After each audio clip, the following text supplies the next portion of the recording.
Dinosaurs जो रेंगने वाले जीवों के वंशज थे, लेकिन आकार में बहुत ही बड़े। इन डायनासोरों ने पृथ्वी पर बहुत ही लंबे समय तक राज किया। करीब 14 करोड़ ईयर्स तक इन दैत्याकार और विशालकाय डायनासोरों ने पृथ्वी पे राज किया था। लेकिन उसके बाद क्या हुआ? आखिर ये डायनासोर कहाँ विलुप्त हो गए? आखिर वो कौन सी घटना थी जिसने इन डायनासोरों का नामो निशान मिटा दिया? हम सब जानते हैं कि ऐसा धरती पर आई एक महाप्रलय की वजह से हुआ था। लेकिन क्या आप जानते हैं कि उस महाप्रलय में हुए मास एक्सटिंक्शन के ठीक बाद धरती पे क्या हुआ था? धरती पे मौजूद वो कौन से जीव थे जो धरती में समाहित हो गए, और साथ ही वो कौन से जीव थे जो महाप्रलय में भी भीषण समय का सामना किया और एक नए भविष्य की नींव रखी? आखिर कैसे पृथ्वी ने उस महाप्रलय को झेला और अपने आप को रिकवर किया? ये जानने के लिए हमें समय में पीछे जाना होगा, थोड़ा और पीछे।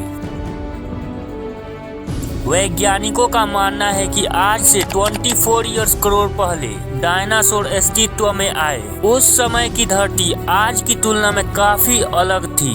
आज इस पृथ्वी पर आप जितने भी कॉन्टिनेंट्स देखते हैं, उस समय ये सभी कॉन्टिनेंट्स आपस में जुड़े हुए थे।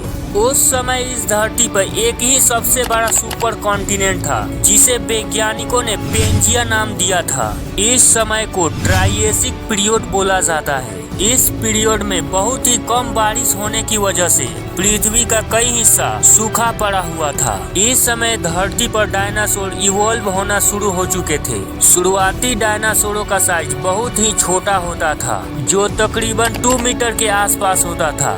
धीरे धीरे समय गुजरता रहा और पृथ्वी में बदलाव आता गया। धीरे धीरे समय गुजरता रहा और धरती में धीरे धीरे बदलाव आती रही, और डायनासोरों की नई प्रजातियों के आने के साथ साथ उनका विकास होता गया। अभी से 20 करोड़ ईयर्स पहले ट्राइएसिक पीरियड खत्म होता है। अब धरती एक नए एरा में प्रवेश करती है और धरती में बदलाव होने लगता है।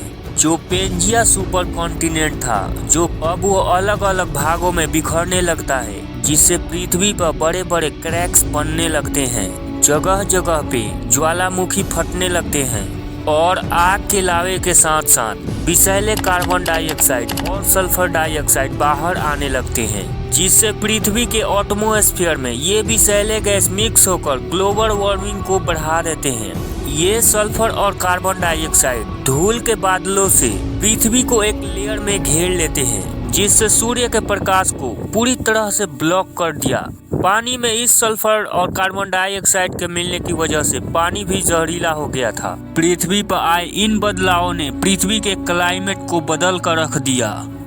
इस महाप्रलय ने पृथ्वी पर एक विनाश को जन्म दिया, जिससे पृथ्वी पर बहुत बड़ा मास एक्सटिंक्शन हुआ।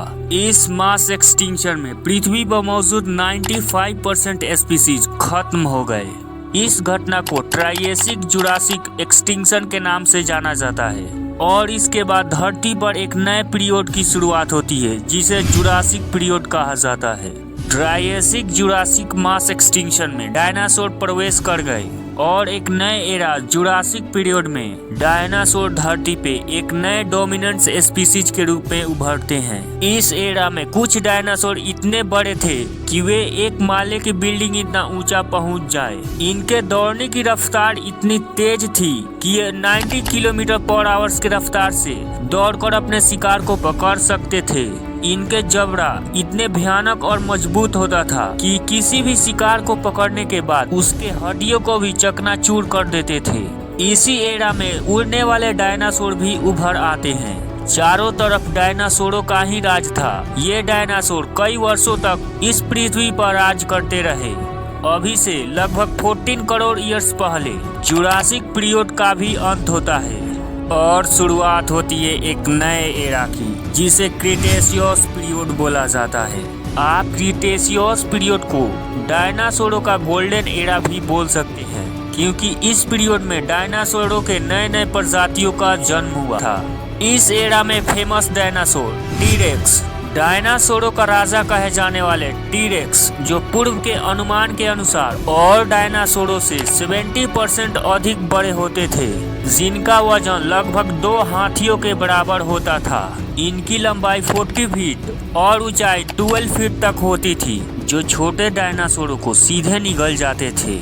हालांकि इस दौरान धरती पे अलग अलग तरह के पेड़ पौधे और वनस्पतियां भी उगना शुरू हुए।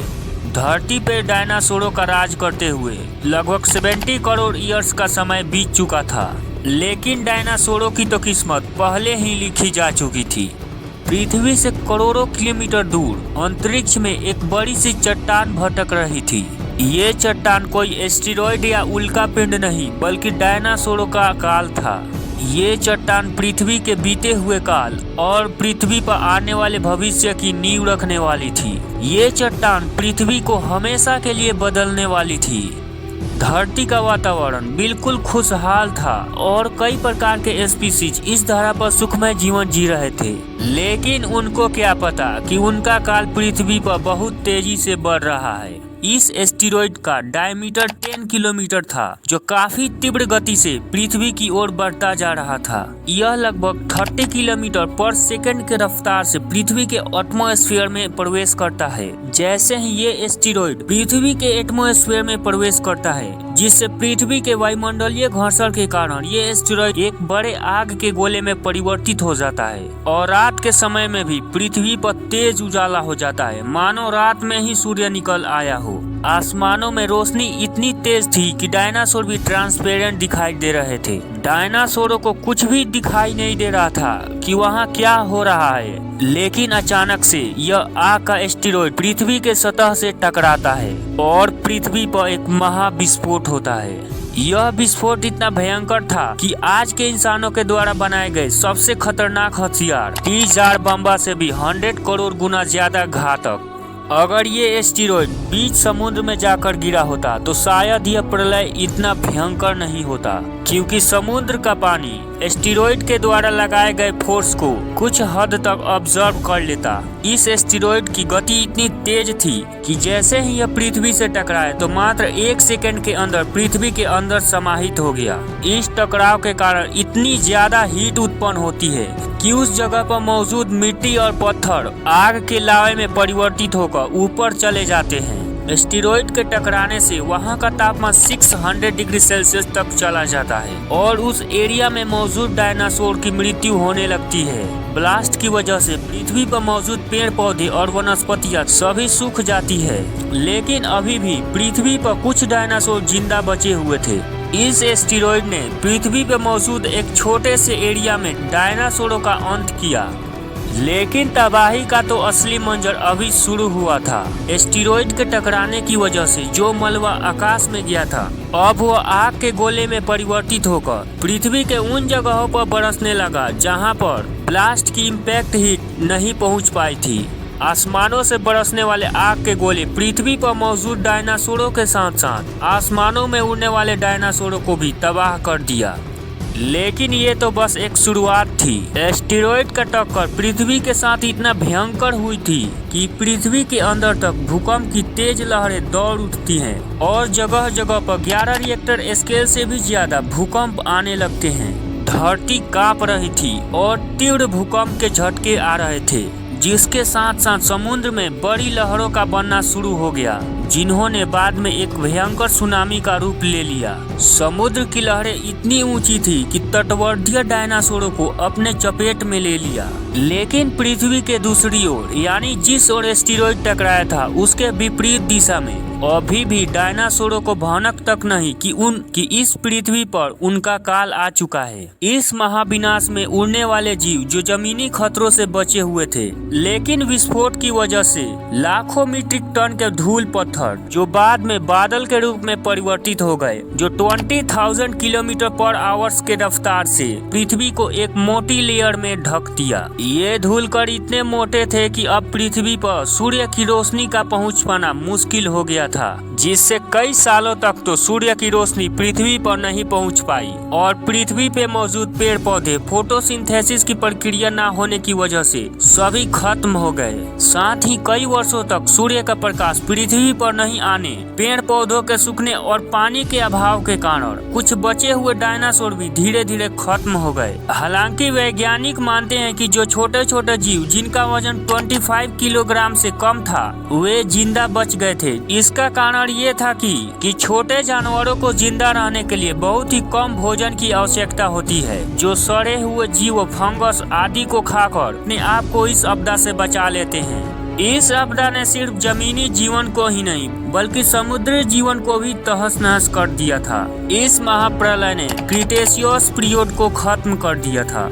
हालांकि इसके बाद एक नए एरा की शुरुआत होती है जिसे पैलियोजीन पीरियड कहा जाता है। इस एरा में पृथ्वी फिर से अपने आप को रिकवर करती है। कुछ सालों के बाद पृथ्वी पे फिर से पेड़ पौधे और वनस्पतियां उगने लगती हैं। इसके साथ साथ आगे अलग अलग प्रकार के मैमल्स का जीवन उभर कर आता है। धीरे धीरे पृथ्वी पर मौसम के बदलने की वजह से मैमल्स के शरीर में भी परिवर्तन होने लगा था और आगे चलकर यही मैमल्स इंसान बनने वाले थे। आशा करता हूं कि आपने इस वीडियो से कुछ न कुछ तो जाना और जरूर सीखा होगा। इस वीडियो को लाइक, सब्सक्राइब और अपने दोस्तों के साथ शेयर जरूर करें।